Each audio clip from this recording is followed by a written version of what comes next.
Hey, everybody. Right. Amanda, can you hear us?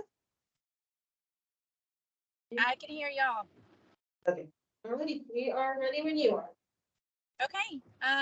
It is Monday, September 25th, 7:05 p.m., and we will go ahead and call this meeting to order. Amy, can you call roll for me, please? Yes, ma'am. Laura Lee. Here. Julie. Here. Chuck. Here. Daisy. Amanda. Present. Julie Ann. Yes. Julie. Julie. And then Ann. Julie. And then Anne. All sorts of variations. Ann. Okay. And then I'd like to also make a motion to excuse Daisy for today.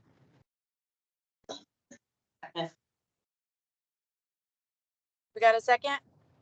Yes. Okay, all in favor, say aye. Aye.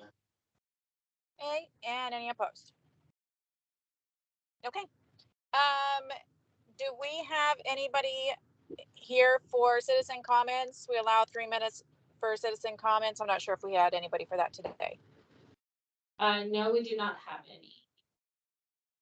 Okay, then I'm gonna go ahead and close citizen comments. All right, Amy, I'm gonna let you go ahead and carry this moving forward, please. Okay. Thank you so much, Amanda. You're welcome, thank you. All right, so next up, we have the approval of the previous meeting on August 28th, 2023. And the approval is mailed out to us, so emailed to us. All right, does anybody want to make a motion to, to approve those minutes? Yes. Okay, who seconds? Okay. All in favor? Aye. Any opposed? Okay, minutes are approved. And then next, All right, and then next we have consider possible action, recognition of outgoing park board chair Amanda Stark and park board member Chuck Cohen, presented by Claudia Rocha, special events manager over Destination Events. So, I just, one final gift we'd like to present to both of you are these plants. Amanda, yours will be in the office. Maybe. We just, Mariana wanted to make sure that y'all knew that we couldn't do any of our work without y'all, and y'all have given us so many years of service, and we greatly appreciate it. From, like she said, at council, from pie in the sky, all the years that Chuck, that you volunteered, and Amanda's help with the community garden these last couple of months and trying to get that started. So we greatly appreciate everything and your advice and your opinions. We appreciate it, both of you, for the service that you've given us. So thank you again. Thank you. Pleasure. Appreciate it. Thank you. was I don't know what we're gonna do with our time moving forward, but it's actually been a really, really big pleasure to be able to serve on the board with all of you. So I'm definitely gonna miss it. I'm gonna be sad, but you guys are definitely gonna continue to see Chuck and I around for a long time, I'm sure. I appreciate you guys. Thank you guys so much. All right, so no motion or action is needed on that one. Third up, we have discuss and consider possible recommendation for parkland dedication for 700 Button. And I will go over some information and I will pass it on over. And then this is also in your packets as well. So 700 Daisy Development would like feedback on a proposed parkland dedication credit in lieu of fee. Total parkland fee due with multifamily unit total cost $2,336,500. Fees without multifamily units total is $1,449,000. And proposed parkland dedication totals $1,707,838.12. And I will go ahead and pass it on over to Adriana Hernandez Aguirre, and then Marissa McKinney. Yes, and we also have Chris Rawls here. He's the civil engineer. Does he have any related questions for Chris? So we sent you guys some exhibits in your packets. The first exhibit shows the Bunton development kind of as it relates to the larger picture of Kyle, and mostly how it relates to the proposed vibe trail, vibe spot, and the development's kind of proximate to it. We're very close to Waterleaf Park on the southwest, and then Bunton Creek on the northwest. We have Bunton Branch that runs through the northern side of the site, and then a tiny bit of Plum Creek that runs through the southwest corner of the site. So as you can see, we've known from the inception of this project that we have the Vine Trail running through the entirety of the development from the northwest to kind of mid project on the south side, and then we will have a vibe spot located in kind of the heart of 700 Benton as well. So that's what this first sheet shows. It does show kind of our general land plan as well, where everything's going, but it's hard to read at this scale. So this one was more just the regional scale of how we're kind of connected to everything around us. The second sheet shows what we're proposing for our dedication. So there's two areas, one on the, what I would call the plan west side of the sheet, which is actually the southwest side of the project, that abuts Waterleaf Park, on that side. And then on the, and that's again, the little bit of Plum Creek that you can see, the trees up there. Plum Creek runs right through all the trees. On that parcel of land, that one is about 12.46 acres, including the floodplain land up there. And then on the northwest side of the site, really the entire north side of the site, where Bunton Branch runs through, we have about 52 acres of parkland, including the floodplain in there as well. The Vibe Trail, our proposed kind of actual realized route of the Vibe Trail running from northwest to the south side of the site, is shown there in the red dash line. The Vibe spot isn't fully worked out yet. We know that it's planned for the center, so we've kind of highlighted those mixed use and restaurant use sites where that might go, but it's got the Vibe running through both of those, and we know that it's needs to be proximate to the Vibe. So the proposal for that, we also have 3 multifamily tracts on the site. That's why we have it split into including multifamily, not including multifamily. The developer hasn't quite made a decision yet on how to splice it. So we wanted to give them the worst kind of case scenario for what this might cost them. So the inclusion of the multifamily units is how we're doing that. And so we're currently showing to dedicate almost 65 acres, 64.97 acres, which puts us well over our requirements for the including even if we include the multifamily units for dedication. These 2 parcels will be maintained by the HOA. That will be, we've talked to them about developing them with trails, trailheads, all those sorts of things in the future. But for now, they just want to look at the land dedication for these 2 areas. And not me at any point, if you have questions or no questions.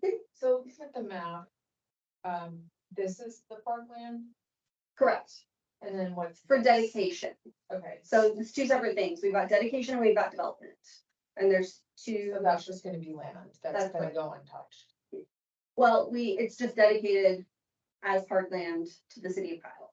It's untouched. If they do trails, they are not considering those trails as part of the park development portion in lieu. They would just be doing that essentially, I guess you would say pro bono, but as a feature of the development, not as a credit against park development fees.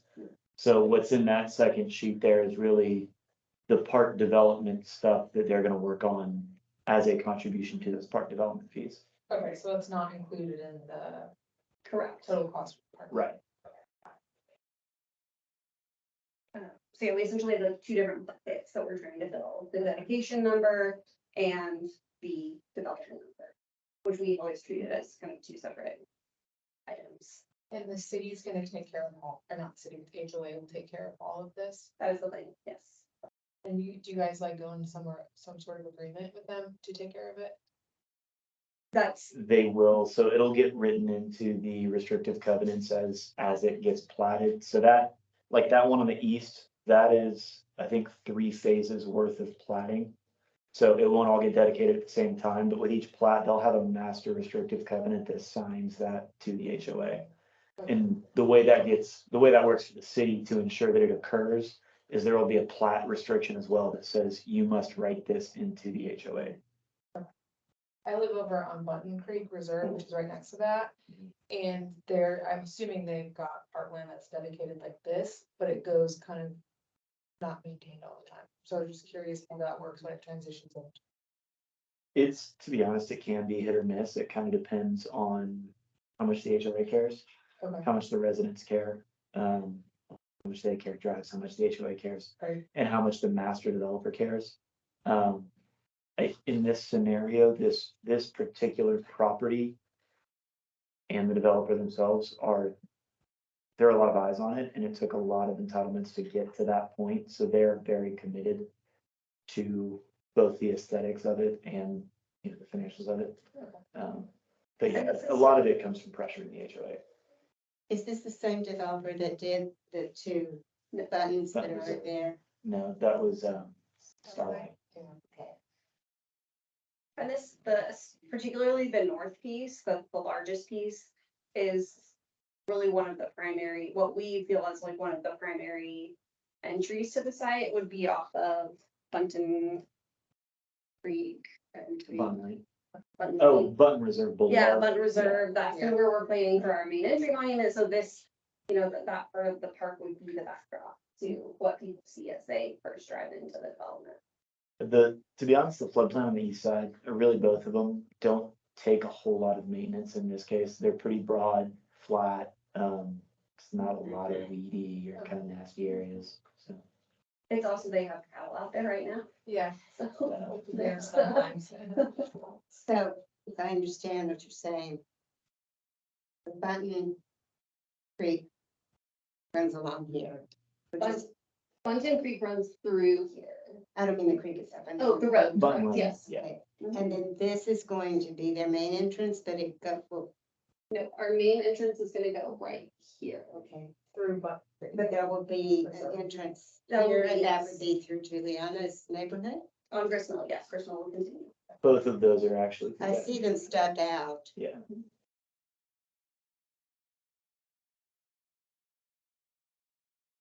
And then for the development fee, which is the third sheet in your packets, that has the 1, 2, 3, and 4, these are our currently planned neighborhood parks.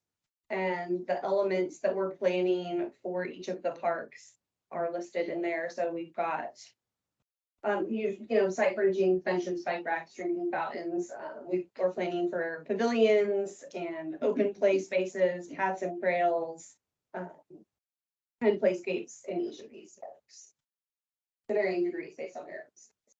And the amenity center, what's gonna be incorporated into that, do you know? The amenity center, we are not doing any parkland development or dedication associated with the amenity center. It is in design, but it's not part of the dedication or development either, so yeah.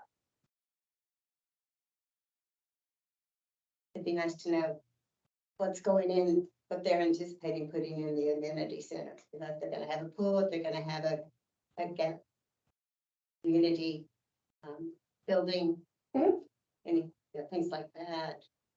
Where if they're not, then we want to ask you to pool somewhere, but we might want, instead of a pavilion somewhere, we might want a community building with this larger.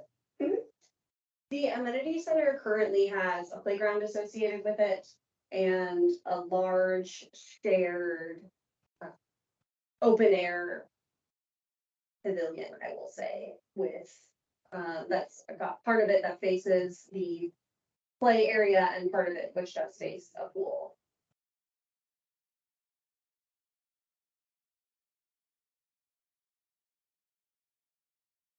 And the pavilions we have as part of this are 20 by 20, rather large pavilion space. That, planned for each of the parks. And this was kind of the minimum that we had planned for, that these parks aren't, we haven't designed these parks yet. So this is just what we had set as kind of the minimum level for each of the parks, so that we can get pricing numbers for each of them. And you may not be able to answer this question, but, from these plans, of course, we cannot tell where street plantings for trees are and sidewalks and where parking is, if it's, if it's garages and residences or what. Do you have any feel for that? I know, Gristmill specifically, so parks 3 and 4 that are near Gristmill, we've got a detached sidewalk. So we've got an area between the back of curb and sidewalk where we have a planting zone, we've got trees, I think shown 80 feet, I think it's 60. 60 feet Like on the center, all along Gristmill on both sides. Uh-huh. And then you'll have the sidewalk. So we're hoping to have the detached and shaded sidewalk along Bristol will be a nice feature. We've got no parking along Gristmill. Not along Gristmill. So all of the local streets will meet kind of just your standard street tree requirements, which is every 50 feet.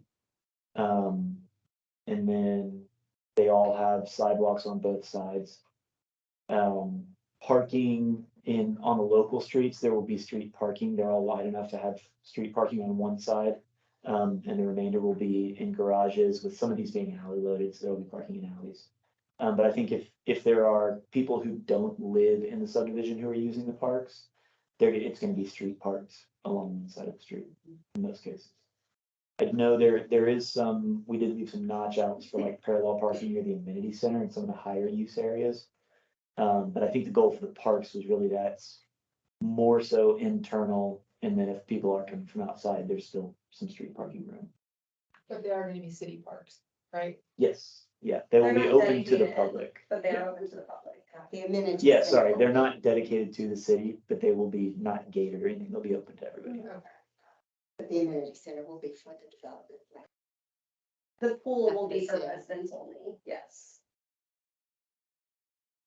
The pool specifically, just insurance. For that. The connection to Waterleaf.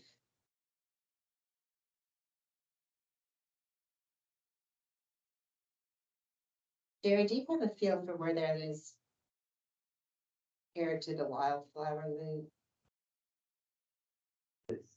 Is the wildfire.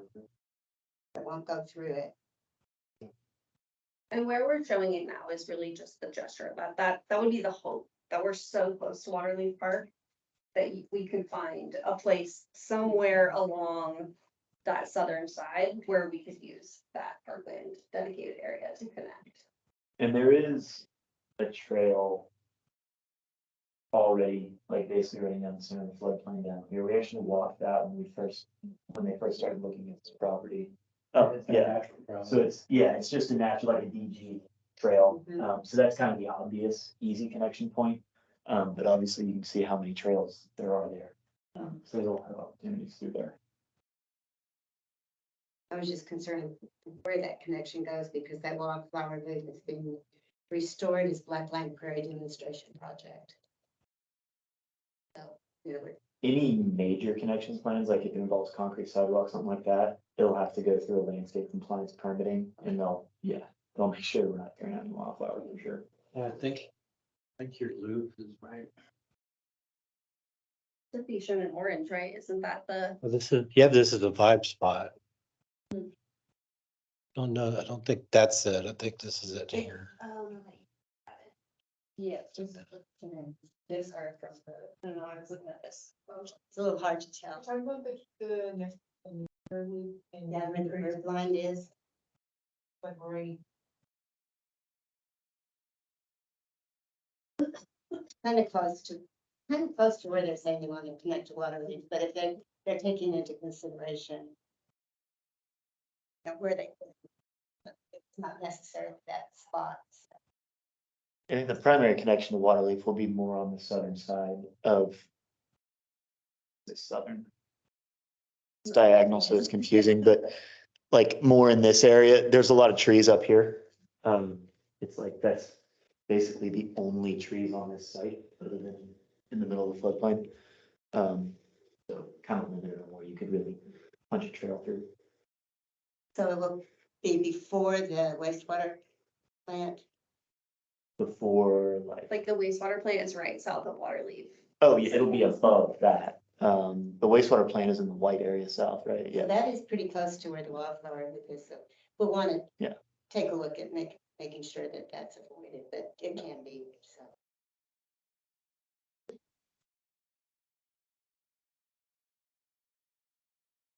Do you have any other information you'd like to give them before? I think so. I have one more question actually. So this is your proposal. If we go and we approve it, essentially, what happens after that? We ensure that they follow through with everything we approved.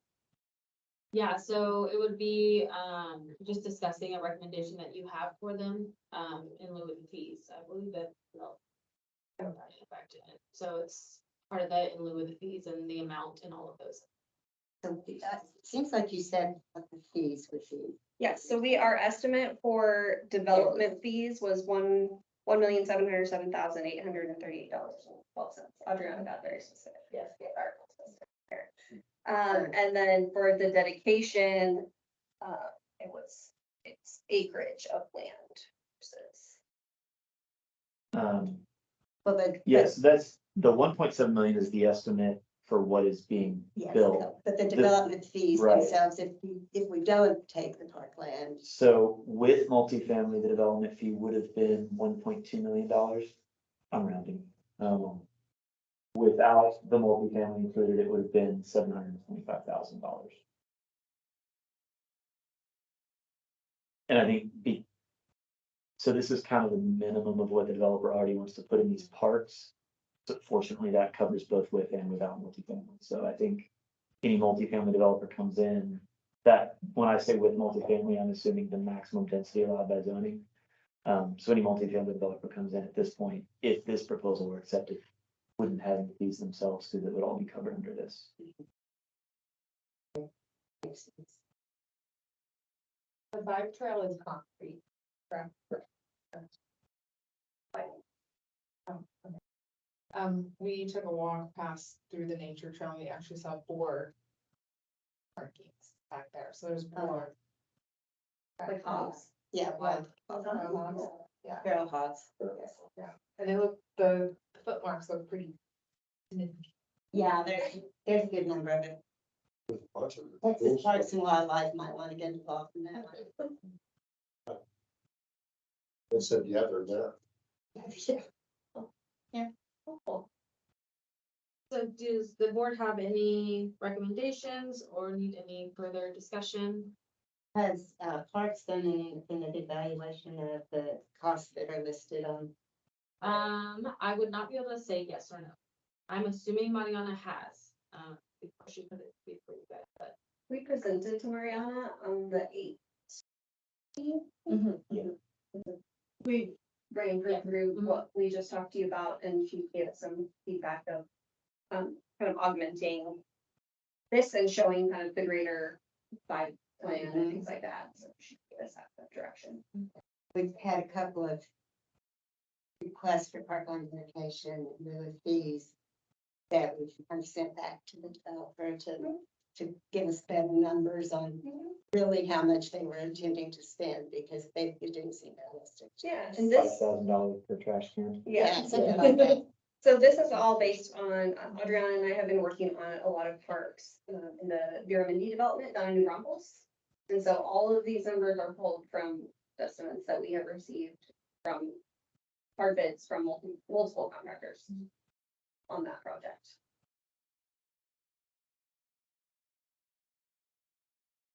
Gary, do you have any comments for us? Since Mariana isn't here to tell us if she's done an independent evaluation of that one. Always I can't speak if she's done that evaluation or not, so if you need that, you might wait till she gets back. I will say that from a higher management point of view, the new developments are really looking for attention to water saving things like your landscaping and everything, so just keep that in mind as you move forward. Yeah, we've been talking a lot with Rastergaard, who's the developer, about ways in which we can do that. I mean, everything that we plant is native or native adaptive. All of our shrubs, we're irrigating with subgrade drip, trees are on bubblers, so we're really trying to limit the amount of spray irrigation that we have. So for gristmill specifically, we did the first 10 feet as sod, that's sprayed. And then everything after that, we're using a buffalo grass wildflower mix that's got temporary irrigation to get it up and running. Hopefully Christmas road construction doesn't finish in like August and they want to put grass down. Well, you might reconsider the grass along that. There's no real reason to do that along the road. Along Gristmill It's actually required. by us, Yeah, I agree. I hate it, but because that would be better as a verge that has natural, like you're talking about the natural plantings on up. It's a low natural shrub or something instead of the grass. All right, our planning department's looking at all that. I don't know how much time you spend with them. But and they would be open to suggestions. Yeah, that's all in for when we go and river. That's, the thing is, this is Blackland Prairie, and it also drains into the Plum Creek Conservation Watershed. And that drains into the San Marcos River and then goes on down to leading eventually. Well, it goes to the Guadalupe. And so we're getting this huge development. You know, we knew these would come. I just really very sensitive to what great land this is for native plantings and how not great our environment is for sod. We're all drawing, and this is, Jay, is this on city water? oh no, I'm sorry, it's on county line. So It's on what? county line. County line water? Well, the thing is, they all draw But you it. can use their water. Yes. That's not our goal. It really doesn't matter. They'd have to have some first, but Yeah, it really doesn't matter because we all got our straws in the same aquifers. right. It doesn't matter.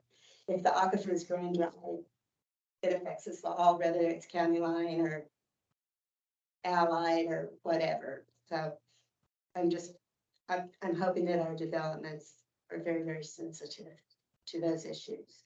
Yeah. That they're not putting in sod if they can avoid. Well, our LUE restrictions are This- such that Yeah, where so this developer is not really wanting to fork over for lots of LUEs, so we're doing the County best we line can has- to. pretty massively increase their impact fees, so that discourages a lot of people from putting in additional LUVs.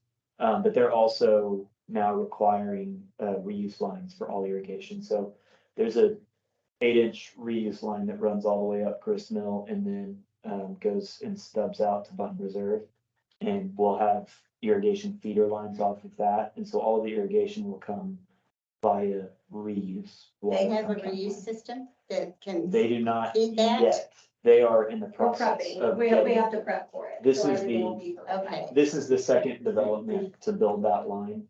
And they're in the process. I want to say they have plans for their reuse plant ready. It and takes they a just- long time to get a reuse plan. We're doing the same thing with elements in our wastewaters, you see. Right. And it's It's- taking yeah, it's not years a- to get it. They'll be using potable water for a while, Yeah. but it will have, it will be hooked up to that reuse line such that as soon as it's online. What's the time frame for build out, For this development or for the reuse? for this build out? This- That's always a scary question because it Yeah. really depends on what happens with the I market. guess, They'll go as fast as they can, so. This section up here is approved and I'll go back. They're building Grist Mill right now, that's under construction. This section is approved, that construction is expected to start early next year. Oh, okay. This section here, has one remaining comment, and the only reason it isn't approved is because I haven't resubmitted it. And that should start at some point, I would say late next year. Okay. This section over here is in design, which would mean probably a permit early next year and then construction. Yeah. 5 years. for the single family, this multifamily and mixed use is gonna lag for a while. I would say it's probably closer to a decade for the full span of development. That multifamily tends to happen a lot more piecemeal than single family. That's needed. I would have also that natural trail that runs through there that right now goes all the way into Lake Pile and it's gonna go in 35. And even further, we're making a significant investment in that, also even as it is. How many species of birds did they find on their last? Bird watch? I'm not even sure. We, There's a good amount. we could identify at least 70 species of bird there. So in I addition think to we the did hawks, 30 in the last year. there's some gorgeous birds. Yeah. And beavers, and then we have the wildflower loop. And We get otters up. on the yeah, creek. lots of otters. Yeah, they've So- been in at Plum Creek. So that's gonna be a really nice amenity for development. It really is, Right, but also environmentally sensitive. would the board have any recommendation or ask of? Like the beginning of. I'll make a motion that we recommend accepting this. Second. Put out approval on, what we want to word it. That the Good parkland rise. dedication for this. For 700 button. Master development. Good, well, thank you, Marissa, thank you, Adriana, appreciate it. You want to name them? Oh, yes, about, sorry. Down the block. I'd like to take a vote, all in favor? Any opposed? The man still on? Who's not on? He had to go. All right. Next up, we have discussed evaluation and possible recommendation regarding the 2023-2024 Cal Fair and Pie in the Sky destination event. If you guys need to leave, you certainly may. We want to hear about Pie in the Sky is Yeah. legacy project. And the presenter will be Claudia Rocha, the special events destination manager. Thank you guys, appreciate it. Y'all have the PowerPoint. Just a quick overview. We currently are offering as a city for destination events, we're offering two, the Kyle Fair, Extravaganza, and Pie in the Sky. And on top of the 49 events, special events that Amy and the Recreation Division are offering on top of that. We are currently looking for some direction for the 2024 destination events. There's small comparison here of the history. So we know that Pie in the Sky was first brought to the city of Kyle in 2017. And for a weekend of family fun alongside the Hot Air Balloon Festival. And then the Kyle Fair Extravaganza was originally brought 2013 as the Kyle Fair and Music Festival, and we revamped it to a Textravaganza in 2023. And it's our version of the historic Kyle Fair and Festival that was at Great Clark Park with the carnival and barbecue cook-offs. Some things just comparing the two. One, the Kyle Fair is a community fair. The Pie in the Sky Hot Air Balloon Festival, both of them free. One of them's a 3-day event, the other one is a 2-day event. We had this year a carnival at the Textravaganza and a mini carnival for the Pie in the Sky. We offer live stage entertainment for both. Fireworks for both, but we changed Pie in the Sky this year to the drone show because of our droughts. We offer vendors, opportunities, food opportunities. At the Textravaganza, we did the Ribs and Rita cook-off. And then with Pie in the Sky, we had the pie-related activities. Also with the Kyle Textravaganza, we did the Gathering of Kyles this year. The budget for Kyle Fair is $130,000. Budget for Pie in the Sky is $184,000. Revenue for, this is not on the slide, but the revenue for the Textravaganza was $42,172. And the revenue for Pie in the Sky was $26,492. Where did that revenue come? Okay, on to. Oh, that's great. So is that 42, like, made 100 and? No, no, this is just revenue. We didn't make, yeah, no. For the Textravaganza, with the revenue that came in was from the vendor fees, the Ribs and Rita fees, and, the carnival also for both of them. And then also the reason that one is a little bit more is because of the swag sales, shirts, t-shirts, bandanas, koozies, and that kind of thing. The Pie in the Sky, includes the tethered ride fees, and vendors also fees, and then the pie activities. And then a swag sale for that, but it was very minimal. You gotta check the carnival too. Yes, and the check for the carnival, yes. Both of them, we had carnival, profit, so. Okay, so next, small pros and cons. One of the things that, I guess both of them, was that they were both free. The larger carnival was a success for the Textravaganza. The Gathering of Clouds was a huge success. With some planning changes, but we didn't, the numbers and the amount of Kyles, the actual organization and what we were expecting, we didn't, but was not a success. So that's back on the drawing board.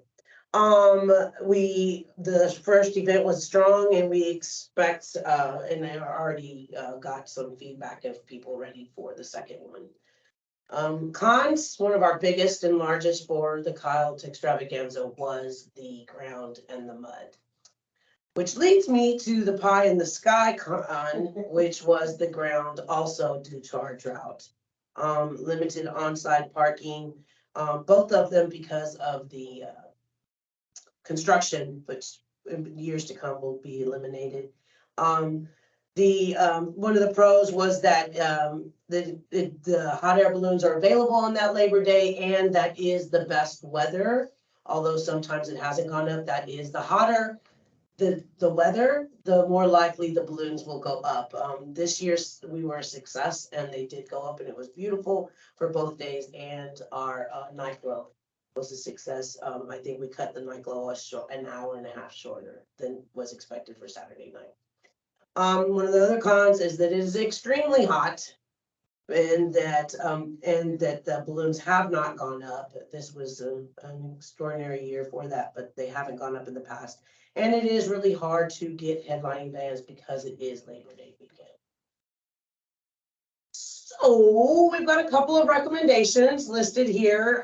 Some of them kind of changed since we did the PowerPoint and put together, but one of the thoughts is to keep a Kyle Fair the third weekend in May, make it our signature destination event for the year.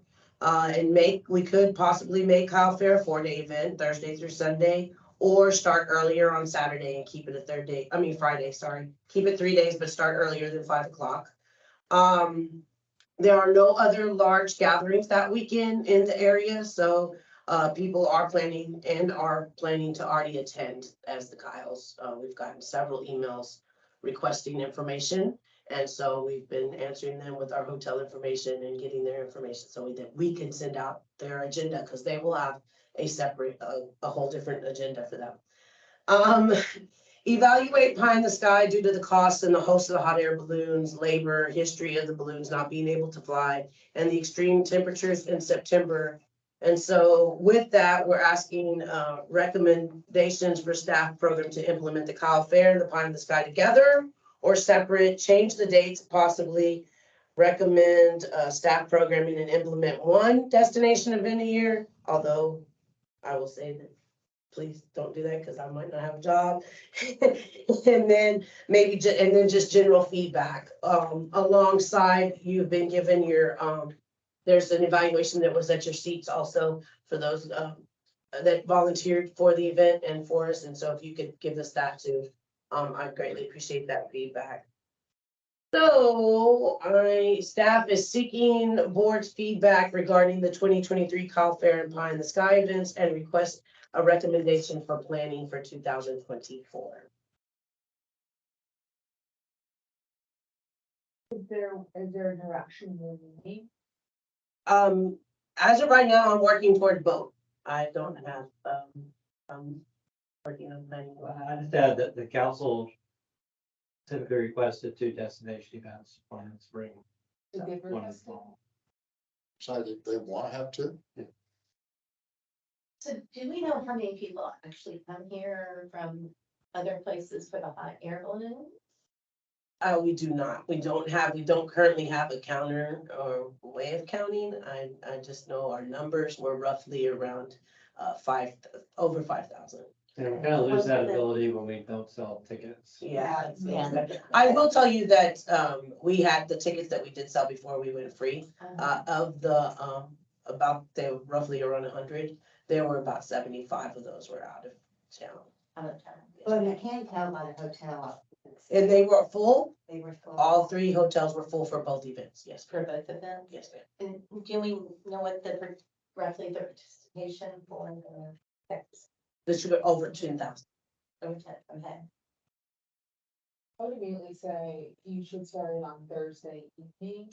We had a festival, when I was growing up, they would kick off on Thursday and then the whole, I think it was over a holiday, but it was like, we got more people to come on Friday, so on the night before, you do like wristbands or something like that with the current people to get them back weekend.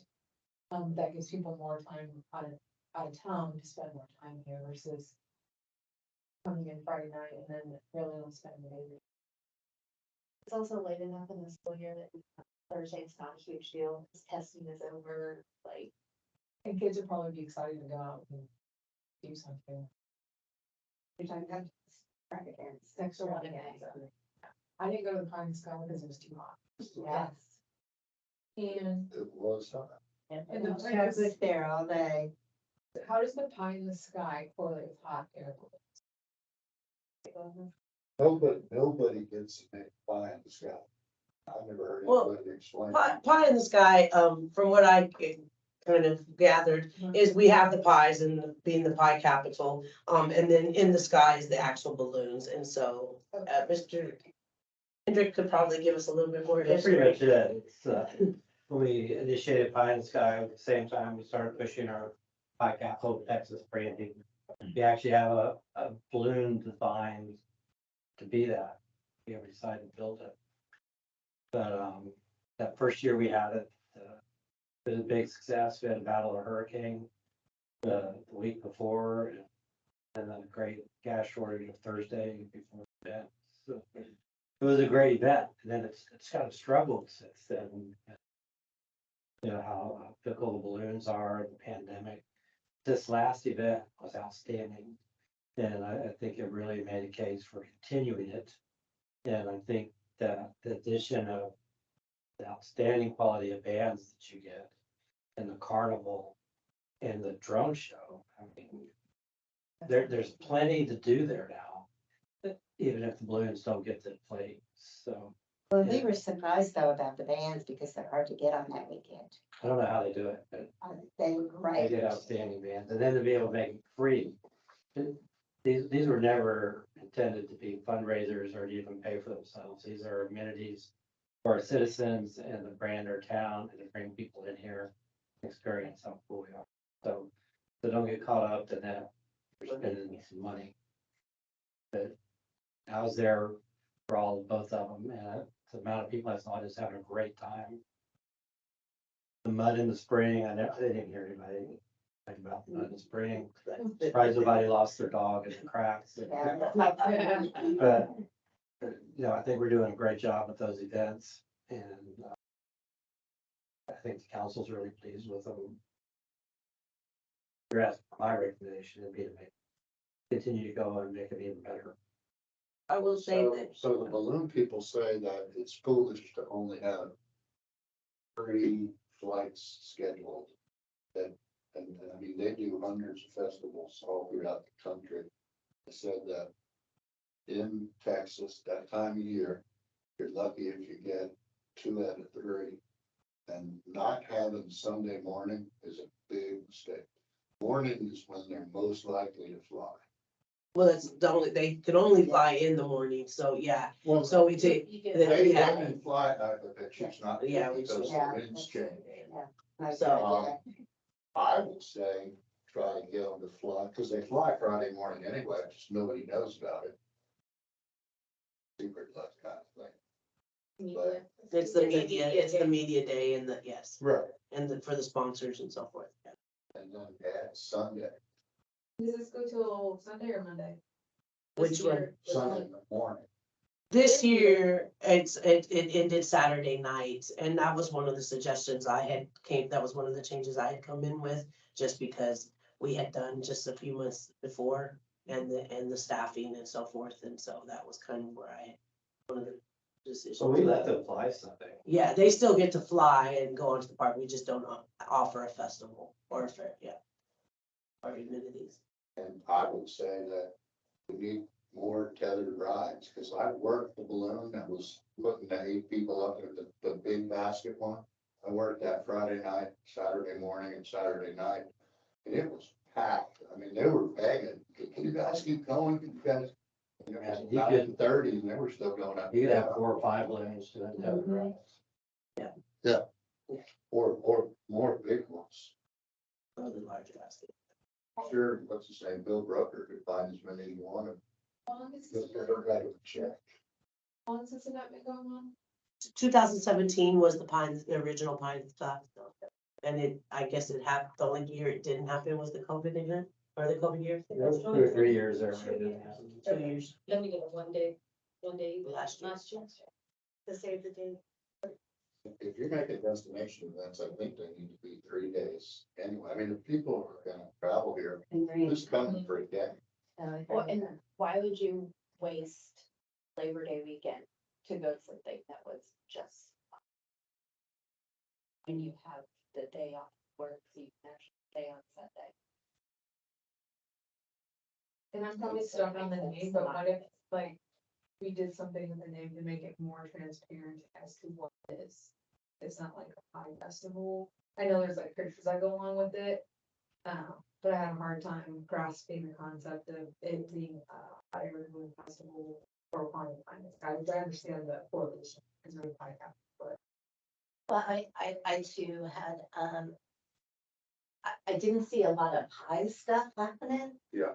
And, you know, it would be cool to have like a pie contest, you know, where We didn't have the pie contest, right, and the pie eating. Yeah. the pie eating contest. And the pie baking. Pie baking. At what is that? In the break, so we were trying to, around 12, we were trying to put things, once the balloons leave, we were Yeah. trying to put that, yeah. So it was, I believe one of them was at 12 and one followed up at 1 and 1 at 2. So it was a pie baking, pie eating for kids and pie eating for adults. Pie recital. And pie recital. How many vendors did we have? Two, Two. That's Not double last for the year. lack of trying. yeah. Right, not- right, no, I know it, and Yeah. none of it. No, we none no, of it's no, just no, yet no, whatsoever. no. I had left I by don't know. the pie contest Yeah, evidently. it was hot. Yeah. But, yeah, I only recall one vendor, I'm sure there were two, but I only recall one. Was it pizza? Yeah, and maybe, maybe we can tie that together, but I also saw like in social media, not Kyle, City of Kyle social media, but the Kyle Fair and the Kyle, the meeting of the Kyles. That was on a lot of different social media platforms, not stemming from the city of Kyle. Yeah. And I also saw it, not a lot of news, you know, reports on it. So, I think that that's wonderful. I think that we're getting the word out, and I think we can have a lot of fun with it. I know that a lot of people were like, oh, yeah, the city called Kyle, and they're having a bunch of Kyles, you know, Karen and Kyle type of things. You know, maybe we do a Karen and Kyle contest. Looking at the name, because Textravaganza does not scream gathering of Kyles, and I mean, you almost have to have a theme to have a successful destination, in my opinion. Because sooner or later, you'll run out of budget to bring in big music acts. You don't have some kind of theme.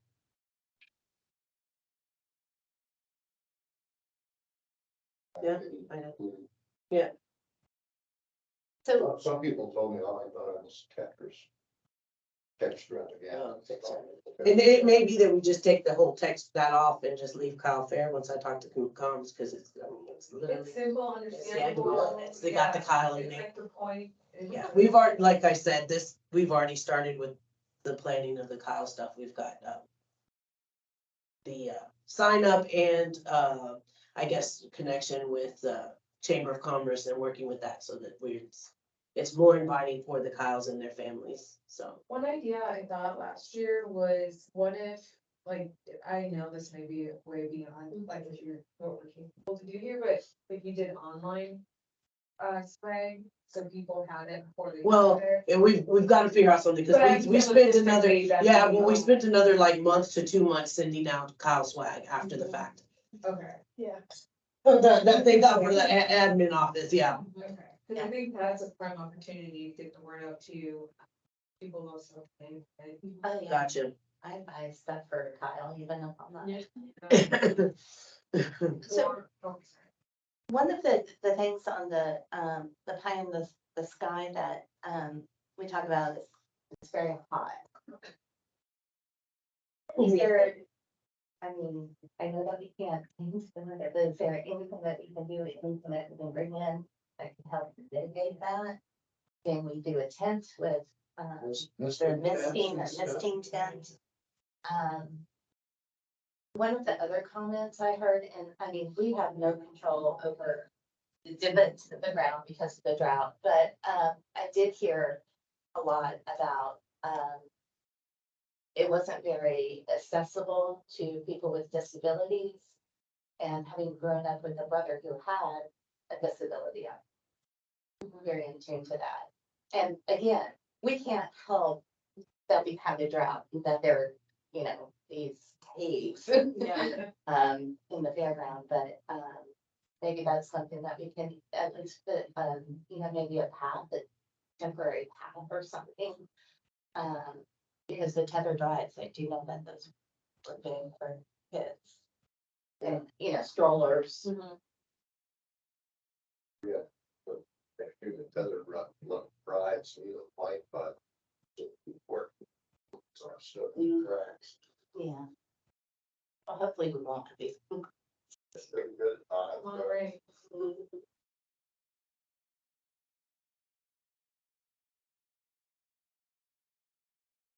No.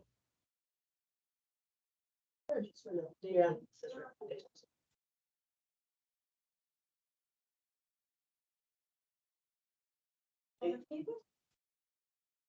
If you think of something, please email us, yes, at any time, just, or email me, don't, it doesn't necessarily have to be the park one, but email me, yes.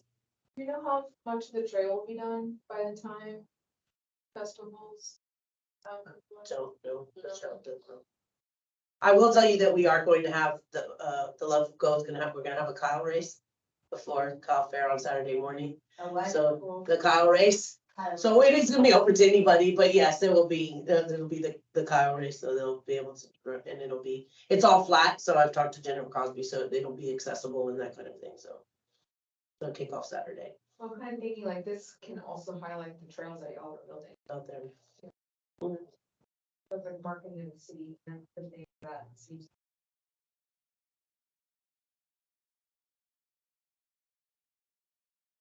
Oh, yeah, okay, private scout. We can definitely do that. I think we need a motion, I was just giving recommendation of what to do. Geocaching. There's a huge international geocaching. Talking here. We're really not taking advantage of that anymore.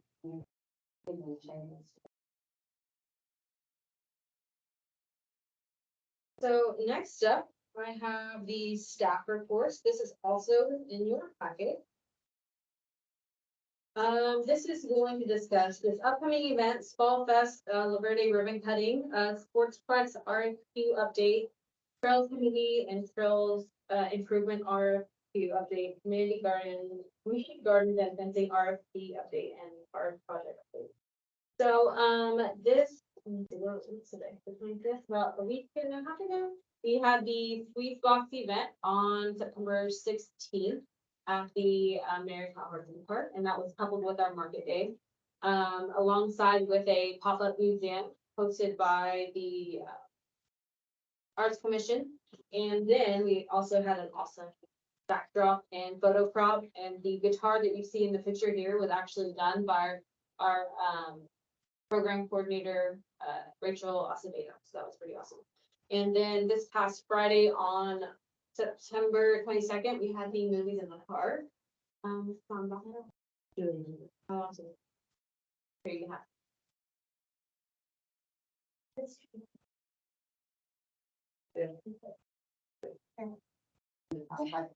Got it. Do you guys not have one? And I'll pull it up right here. Okay.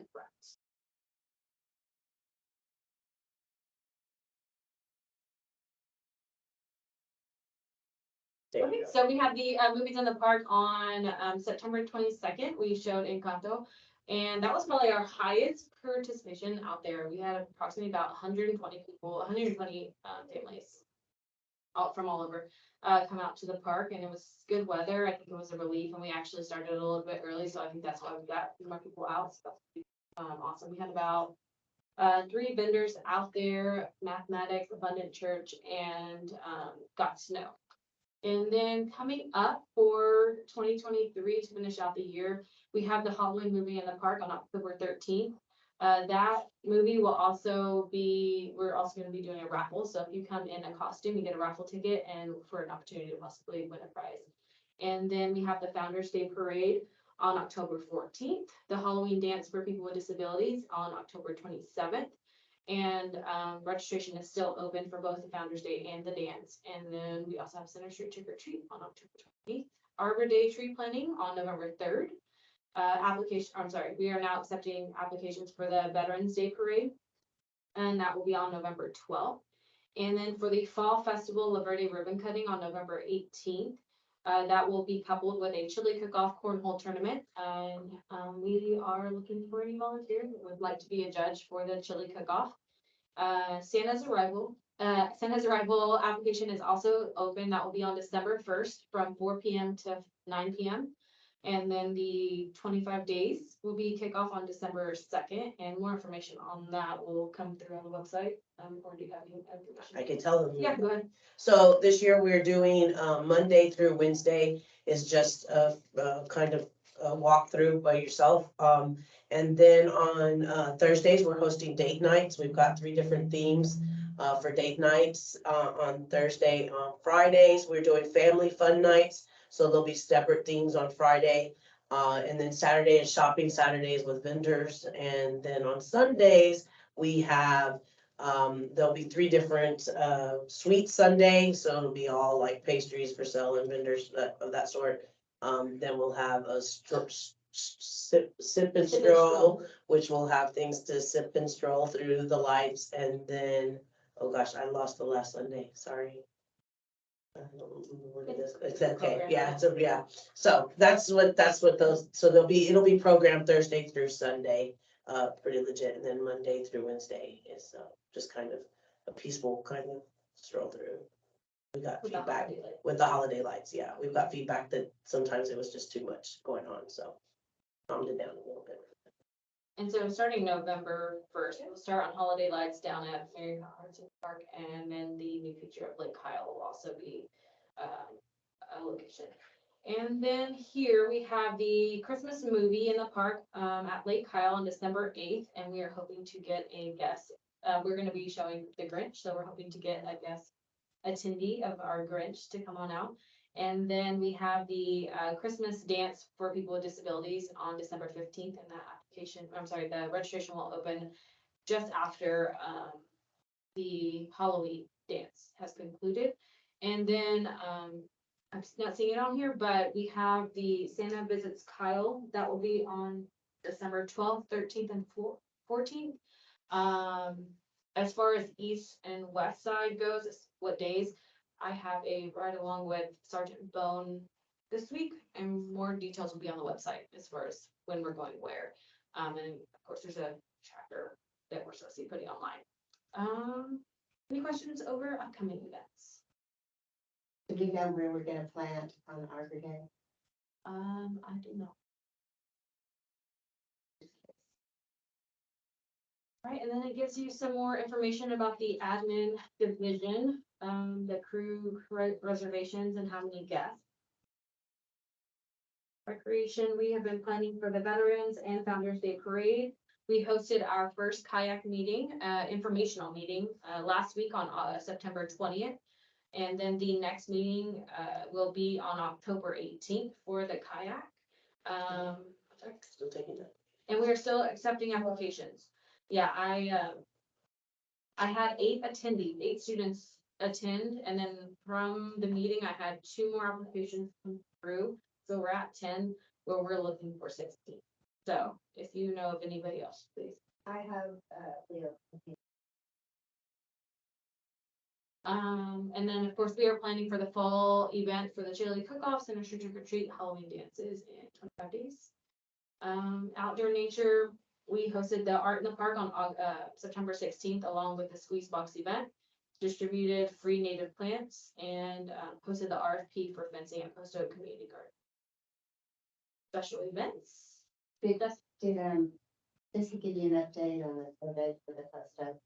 No, ma'am, and what's the day? Today's Monday. She's in on Wednesday. She works. Right, so I was just wondering if she'd given it. Yeah, no, she hadn't. I haven't seen her.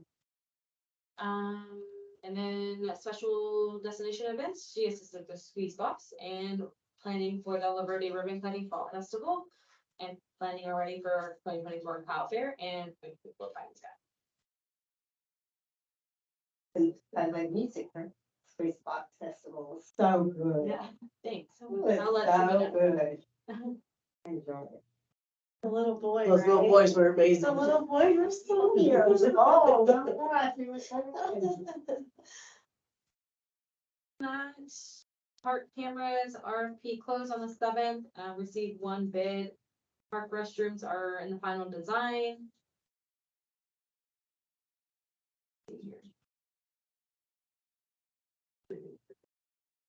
All right, other than that, that is all of the report that I have for you guys. The last page is just reiterating the movie in the park and Center Street trick or treat. Of course, we are always accepting any volunteers if you'd like to volunteer. Definitely. You will be getting your Bear Day invitation in the next month, so. Matt, do you have any questions? I believe next meeting.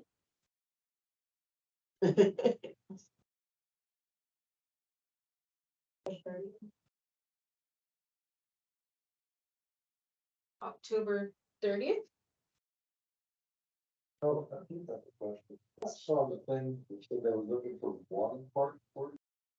Market machines or. There are 2 seats. It may have been a typo. Let's see here. Sure, I saw it like 2 different places. Okay, I will reach out to you.